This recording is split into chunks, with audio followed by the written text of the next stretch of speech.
So many of the president's plans right now are being blocked by courts. If the courts are going to be the ones who are shaping policy, does the president wish he would have just become a judge instead?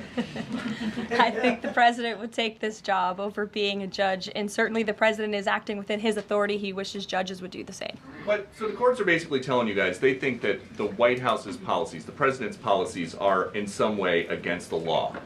So why can't President Trump ask the Republicans that control the House and the Republicans that control the Senate just to make a new law? Well, these laws have already been granted to the president by the Constitution and by laws that have been previously passed. I'll give you another example. For instance, we've been blocked in court for the revocation of visas from individuals who have the privilege of studying in the United States of America. Secretary of State Rubio has simply used his authority to revoke those visas, to revoke that privilege, and we've seen the courts try to block that. So if these judges want to be the Secretary of State or they want to be the president, they can run for office themselves. It should be the other way around. But all of the actions the president has taken rely on legal authorities that have already been granted to him by our nation's existing laws. And on a different topic, there are some folks in President Biden's inner circle who are now in talks with Republicans in Congress to give interviews about how they may have handled President Biden's decline.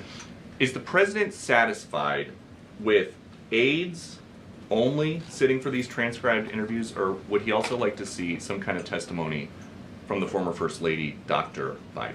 I think, frankly, the former First Lady should certainly speak up about what she saw in regards to her husband and when she saw it and what she knew, because I think anybody looking, again, at the videos and photo evidence of Joe Biden with your own eyes and a little bit of common sense can see this was a clear cover-up. And Jill Biden was certainly complicit in that cover-up. There's documentation, video evidence of her clearly shielding her husband away from the cameras. They were just on The View last week. She was saying everything is fine. She's still lying to the American people. She still thinks the American public are so stupid that they're going to believe her lies. And frankly, it's insulting, and she needs to answer for it.